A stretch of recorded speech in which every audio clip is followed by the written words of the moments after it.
File 5. Chapter 5. The Toil of Trace and Trail.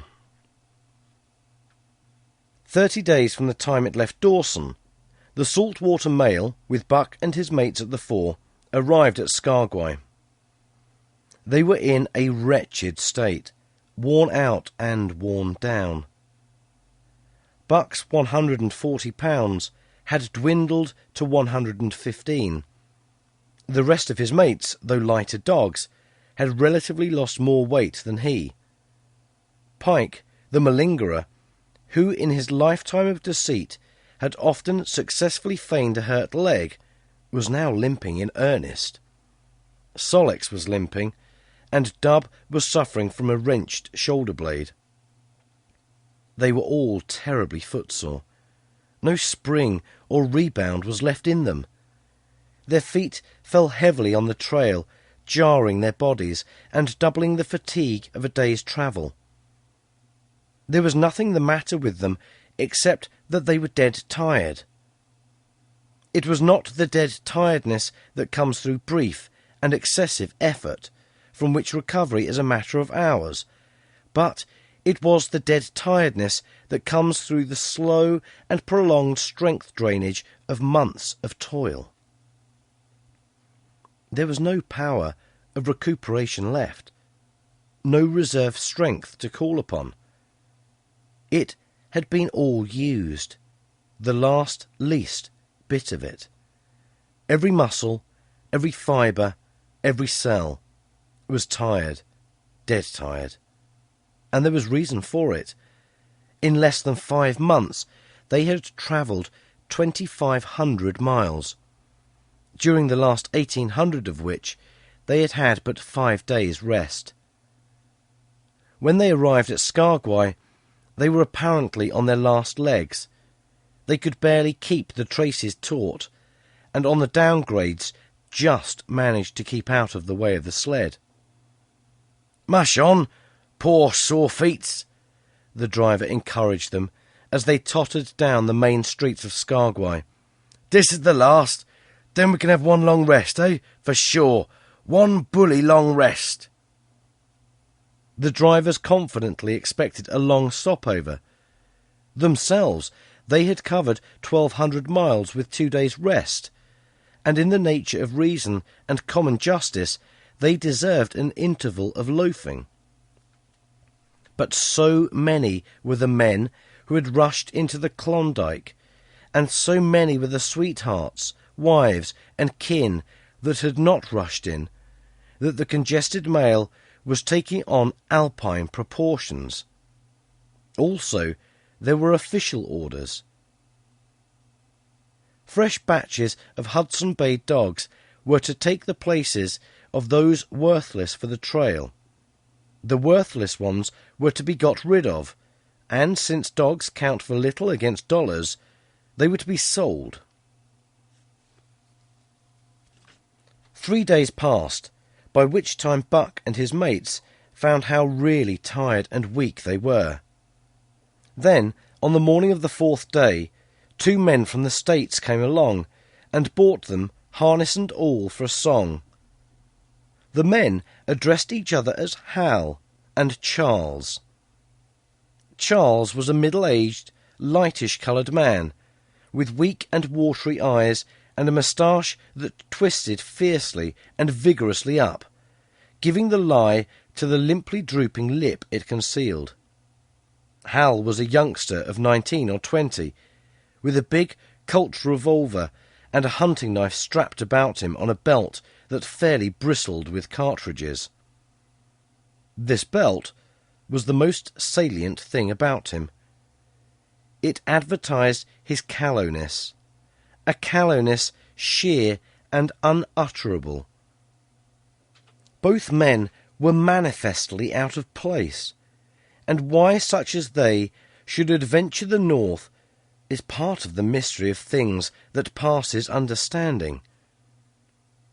Buck heard the chaffering, saw the money pass between the man and the government agent, and knew that the Scotch half-breed and that the male train drivers were passing out of his life on the heels of Perrault and Francois and the others that had gone before. When driven with his mates to the new owner's camp, Buck saw a slipshod and slovenly affair. Tent half-stretched, dishes unwashed, and everything in disorder. Also he saw a woman. Mercedes, the men called her.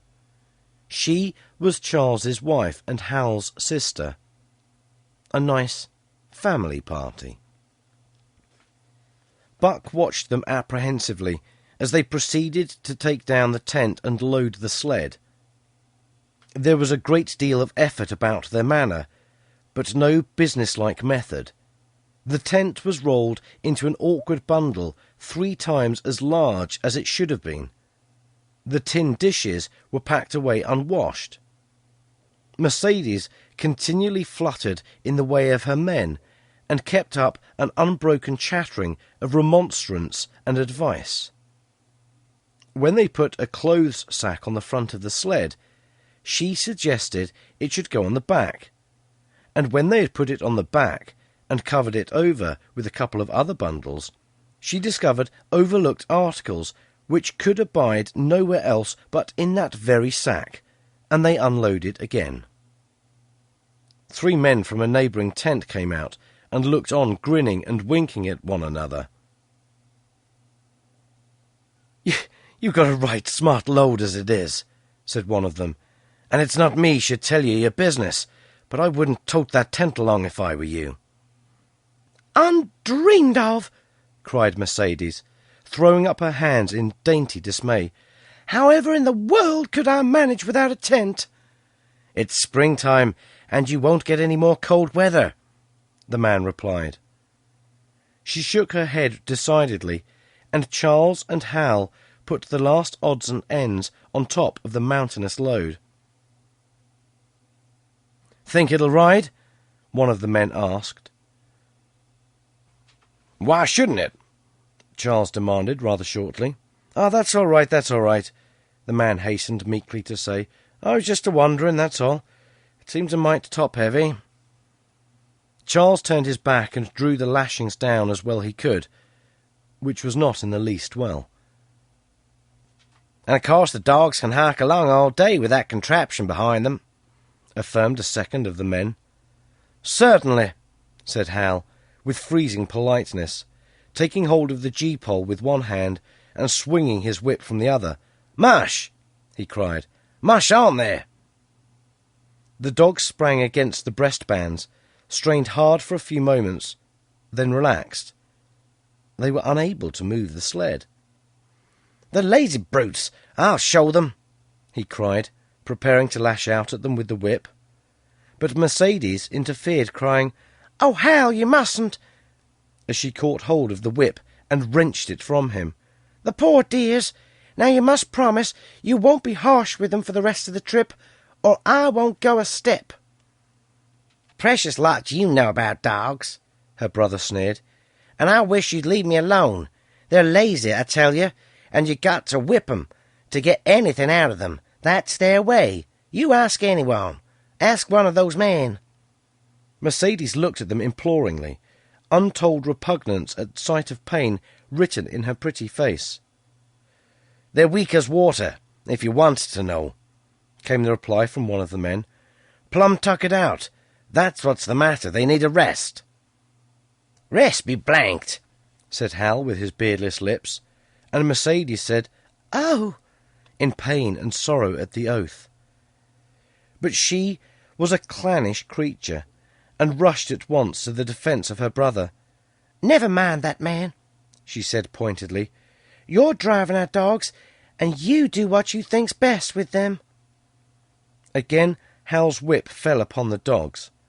They threw themselves against the breastbands, dug their feet into the packed snow, got down low to it, and put forth all their strength. The sled held as though it were an anchor. After 2 efforts they stood still, panting. The whip was whistling savagely, when once more Mercedes interfered. She dropped on her knees before Buck, with tears in her eyes, and put her arms around his neck. "Oh, you poor dears, she cried sympathetically. "Why don't you pull hard? Then you wouldn't be whipped." Buck did not like her, but he was feeling too miserable to resist her, taking it as part of the day's miserable work. One of the onlookers, who had been clenching his teeth to suppress hot speech, now spoke up. "It's not that I don't care a whoop what becomes of you, but for the dog's sake, I just want to tell you you can help them a mighty lot by breaking out that sled. The runners are froze fast. Throw your weight against the G-pole, right and left, and break it out." A third time the attempt was made, but this time, following the advice, Hal broke out the runners which had been frozen to the snow. The overloaded and unwieldy sled forged ahead, Buck and his mates struggling frantically under the rain of blows. 100 yards ahead, the path turned and sloped steeply into the main street. It would have required an experienced man to keep the top-heavy sled upright, and Hal was not such a man. As they swung on the turn, the sled went over, spilling half its load through the loose lashings. The dogs never stopped. The lightened sled bounded on its side behind them. They were angry because of the ill treatment they had received and the unjust load. Buck was raging. He broke into a run. The team followed his lead. Hal cried, "Wow! Wow!" but they gave no heed. He tripped and was pulled off his feet. The capsized sled ground over him, and the dogs dashed on up the street, adding to the gaiety of Skagway as they scattered the remainder of the outfit along its chief thoroughfare. Kind-hearted citizens caught the dogs and gathered up the scattered belongings. Also they gave advice.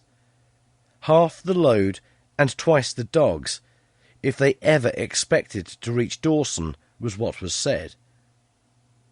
Hal and his sister and brother-in-law listened unwillingly, pitched tent, and overhauled the outfit. Canned goods were turned out that made men laugh, for canned goods on the long trail is a thing to dream about. "Blankets for a hotel," quoth one of the men who laughed and helped. "Half as many is too much. Get rid of them. Throw away that tent and all those dishes. Who's going to wash them anyway? Good Lord, do you think you're travelling on a Pullman?" And so it went, the inexorable elimination of the superfluous. Mercedes cried when her clothes bags were dumped on the ground and article after article was thrown out. She cried in general, and she cried in particular over each discarded thing. She clasped her hands about knees, rocking back and forth broken-heartedly. She averred she would not go an inch, not for a dozen Charleses. She appealed to everybody and to everything, finally wiping her eyes and proceeding to cast out even articles of apparel that were imperative necessaries. And in her zeal, when she had finished with her own, she attacked the belongings of her men and went through them like a tornado. This accomplished, the outfit, though cut in half, was still a formidable bulk. Charles and Hal went out in the evening and bought 6 outside dogs. These, added to the 6 of the original team, and Teak and Kuna, the huskies obtained at the Rink Rapids on the record trip, brought the team up to 14. But the outside dogs, though practically broken in since their landing, did not amount to much. 3 were short-haired pointers, 1 was a Newfoundland, and the other 2 were mongrels of indeterminate breed.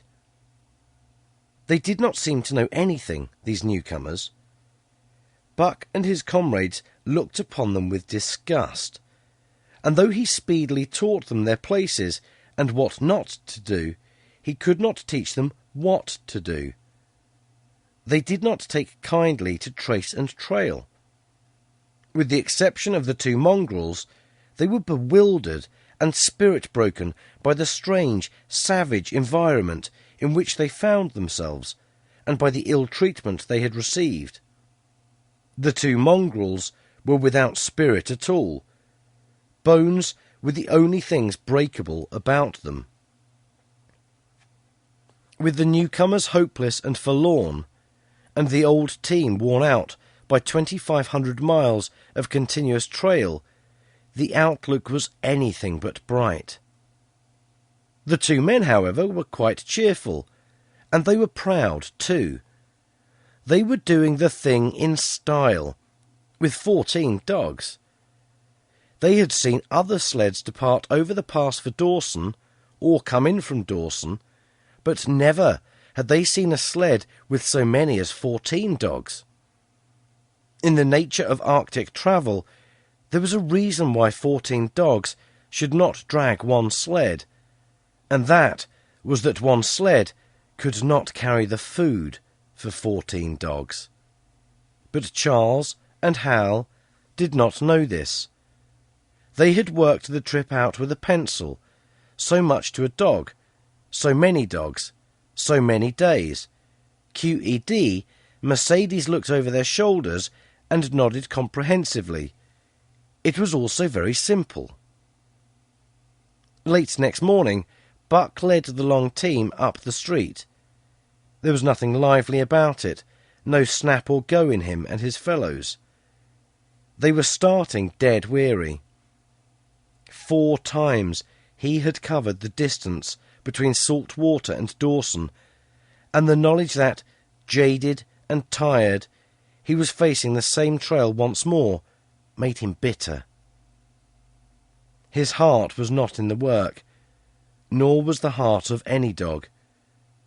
The outsides were timid and frightened, the insides without confidence in their masters. Buck felt vaguely that there was no depending upon these two men and the woman. They did not know how to do anything, and as the days went by it became apparent that they could not learn. They were slack in all things, without order or discipline. It took them half the night to pitch a slovenly camp, and half the morning to break that camp and get the sled loaded in fashion so slovenly that for the rest of the day they were occupied in stopping and rearranging the load. Some days they did not make 10 miles. On other days they were unable to get started at all. And on no day did they succeed in making more than half the distance used by the men as a basis in their dog food computation. It was inevitable that they should go short on dog food, but they hastened it by overfeeding, bringing the day nearer when underfeeding would commence. The outside dogs, whose digestions had not been trained by chronic famine to make the most of little, had voracious appetites. And when, in addition to this, the worn-out huskies pulled weakly, Hal decided that the orthodox ration was too small. He doubled it. And to cap it all, when Mercedes, with tears in her pretty eyes and a quaver in her throat, could not cajole him into giving the dogs still more, she stole from the fish sacks and fed them slyly. But it was not food that Buck and the huskies needed, but rest. And though they were making poor time, the heavy load they dragged sapped their strength severely. Then came the underfeeding. Hal awoke one day to the fact that his dog food was half gone, and the distance only quarter covered. Further, that for love or money no additional dog food was to be obtained. So he cut down even the orthodox ration and tried to increase the day's travel. His sister and brother-in-law seconded him, but they were frustrated by their heavy outfit and their own incompetence. It was a simple matter to give the dogs less food, but it was impossible to make the dogs travel faster, while their own inability to get underway earlier in the morning prevented them from travelling longer hours. Not only did they not know how to work dogs, but they did not know how to work themselves. The first to go was Dub. Poor blundering thief that he was, always getting caught and punished, he had none the less been a faithful worker. His wrenched shoulder blade, untreated and unrested, went from bad to worse, till finally Hal shot him with the big Colt revolver. It is a saying of the country that an outside dog starves to death on the ration of the husky. So the 6 outside dogs under Buck could do no less than die on half the ration of the husky. The Newfoundland went first, followed by the 3 short-haired pointers, the 2 mongrels hanging more grittily onto life, but going in the end. By this time, all the amenities and gentleness of the Southland had fallen away from the 3 people. Shorn of its glamour and romance, Arctic travel became to them a reality too harsh for their manhood and womanhood. Mercedes ceased weeping over the dogs, being too occupied with weeping over herself and with quarrelling with her husband and brother. To quarrel was the one thing they were never too weary to do. Their irritability arose out of their misery, increased with it, doubled upon it, outdistanced it. The wonderful patience of the trail which comes to men who toil hard and suffer sore, and remain sweet of speech and kindly, did not come to these 2 men and the woman. They had no inkling of such a patience. They were stiff and in pain. Their muscles ached, their bones ached, their very hearts ached, and because of this they became sharp of speech, and hard words were first on their lips in the morning and last at night. Charles and Hal wrangled whenever Mercedes gave them a chance. It was the cherished belief of each that he did more than his share of the work, and neither forbore to speak this belief at every opportunity. Sometimes Mercedes sided with her husband, sometimes with her brother. The result was a beautiful and unending family quarrel. Starting from a dispute as to which should chop a few sticks for the fire, a dispute which concerned only Charles and Hal, presently would be lugged in the rest of the family, fathers, mothers, uncles, cousins, people thousands of miles away and some of them dead. That Hal's views on art, or the sort of society plays his mother's brother wrote, should have anything to do with the chopping of a few sticks of firewood passes comprehension. Nevertheless, the quarrel was as likely to tend in that direction as in the direction of Charles's political prejudices, and that Charles's sister, tale-bearing tongue, should be relevant to the building of a Yukon fire was apparent only to Mercedes, who disburdened herself of copious opinions upon that topic, and incidentally upon a few other traits unpleasantly peculiar to her husband's family. In the meantime, the fire remained unbuilt, the camp half-pitched, and the dogs unfed. Mercedes nursed a special grievance, the grievance of sex. She was pretty and soft, and had been chivalrously treated all her days, but the present treatment by her husband and brother was everything save chivalrous. It was her custom to be helpless. They complained, upon which impeachment of what to her was most essential sex prerogative, she made their lives unendurable. She no longer considered the dogs, and because she was sore and tired, she persisted in riding on the sled. She was pretty and soft, but she weighed 120 pounds, a lusty last straw to the load dragged by the weak and starving animals. She rode for days, till they fell in the traces, and the sled stood still. Charles and Hal begged her to get off and walk, pleaded with her, entreated, the while she wept and importuned heaven with a recital of their brutality. On one occasion they took her off the sled by main strength. They never did it again. She let her legs go limp like a spoiled child, and sat down on the trail. They went on their way, but she did not move. After they had travelled 3 miles, they unloaded the sled, came back for her, and by main strength put her on the sled again. In the excess of their own misery, they were callous to the suffering of the animals. Hal's theory, which he practised on others, was that one must get hardened.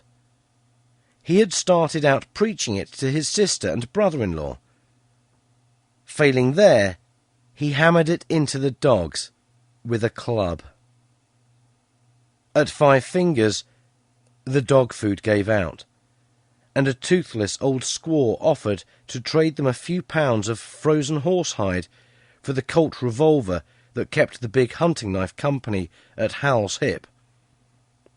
A poor substitute for food was this hide, just as it had been stripped from the starved horses of the cattlemen 6 months back. In its frozen state, it was more like strips of galvanized iron, and when a dog wrestled into his stomach, it thawed into thin, innutritious, leathery strings, and into a mass of short hair, irritating and indigestible. And through it all, Buck staggered along at the head of the team, as in a nightmare. He pulled when he could.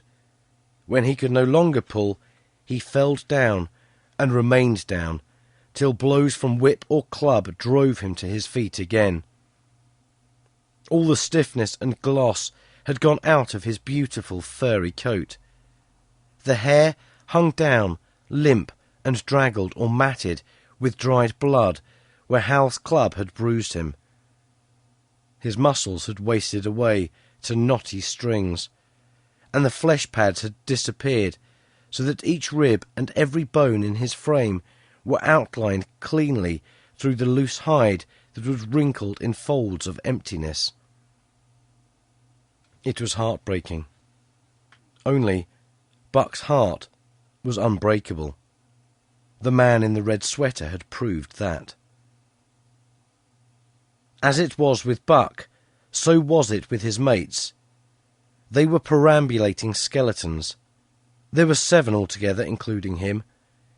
In their very great misery, they had become insensible to the bite of the lash or the bruise of the club. The pain of the beating was dull and distant, just as the things their eyes saw and their ears heard seemed dull and distant. They were not half-living, or quarter-living. They were simply so many bags of bones in which sparks of life fluttered faintly. When a halt was made, they dropped down in the traces like dead dogs, and the spark dimmed and paled and seemed to go out. And when the club or whip fell upon them, the spark fluttered feebly up, and they tottered to their feet and staggered on. There came a day when Billy, the good-natured, fell and could not rise. Hal had traded off his revolver, so he took the axe and knocked Billy on the head as he lay in the traces, then cut the carcass out of the harness and dragged it to one side. Buck saw, and his mates saw, and they knew that this thing was very close to them. On the next day Kuna went, and but 5 of them remained. Joe, too far gone to be malignant, Pike, crippled and limping, only half conscious, and not conscious enough longer to malinger. Sol-leks, the one-eyed, still faithful to the toil of trace and trail, and mournful in that he had so little strength with which to pull. Teek, who had not travelled so far that winter, and who was now beaten more than the others because he was fresher, and Buck, still at the head of the team, but no longer enforcing discipline or striving to enforce it, blind with weakness half the time, and keeping the trail by the loom of it and by the dim feel of his feet. It was beautiful spring weather, but neither dogs nor humans were aware of it. Each day the sun rose earlier and set later. It was dawn by 3 in the morning, and twilight lingered till 9 at night. The whole long day was a blaze of sunshine. The ghostly winter silence had given way to the great spring murmur of awakening life. This murmur arose from all the land, fraught with the joy of living. It came from all the things that lived and moved again, things which had been as dead, and from which had not moved during the long months of frost. The sap was rising in the pines. The willows and aspens were bursting out in young buds. Shrubs and vines putting on fresh garbs of green. Crickets sang in the nights, and in the days all manner of creeping, crawling things rustled forth into the sun. Partridges and woodpeckers were booming and knocking in the forests.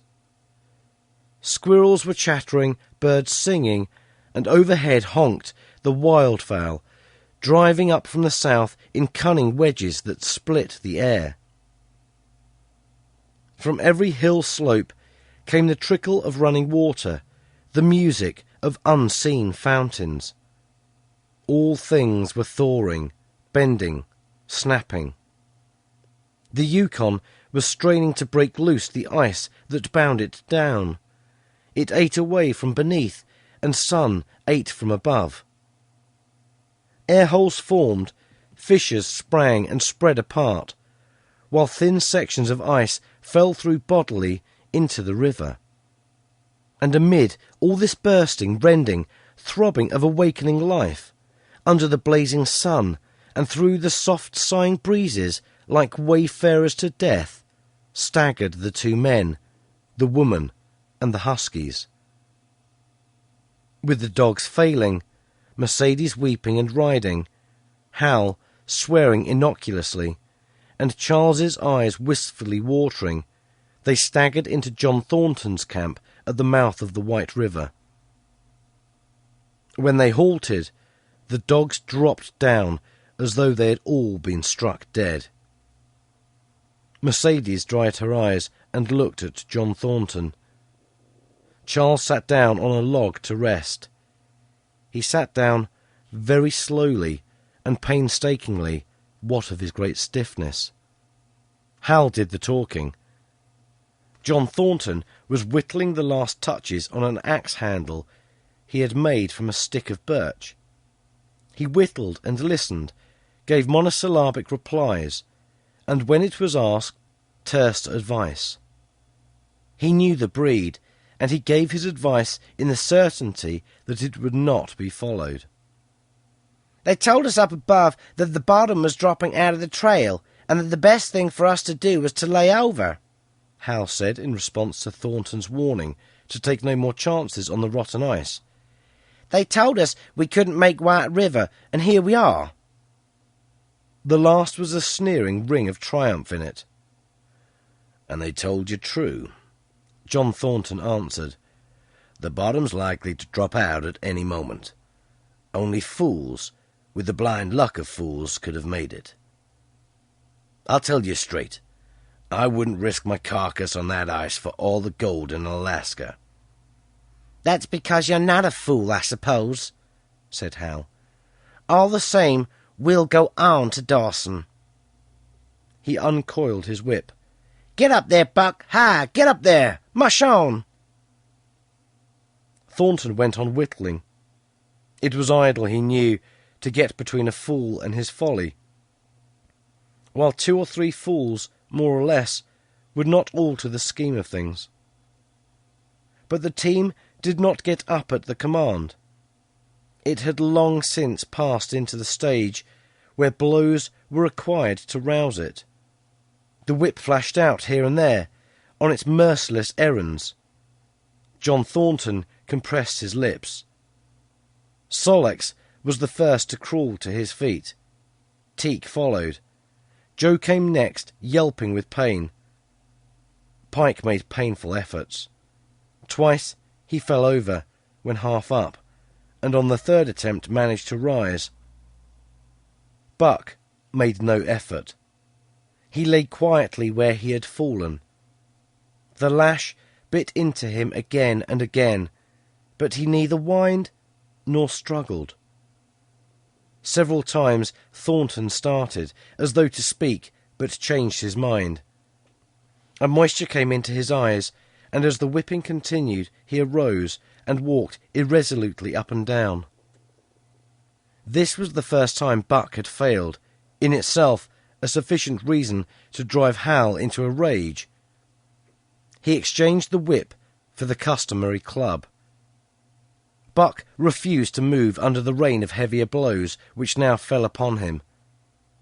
Like his mates, he was barely able to get up, but, unlike them, he had made up his mind not to get up. He had a vague feeling of impending doom. This had been strong upon him when he pulled into the bank, and it had not departed from him. What of the thin and rotten ice he had felt under his feet all day?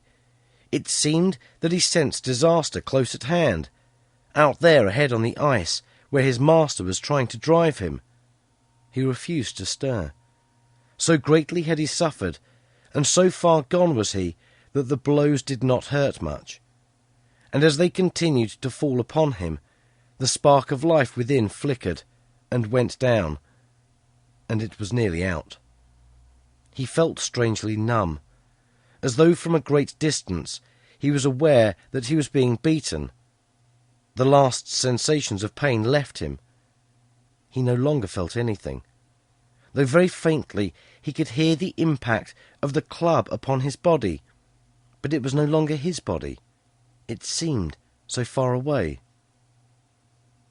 And then, suddenly, without warning, uttering a cry that was inarticulate and more like the cry of an animal, John Thornton sprang upon the man who wielded the club.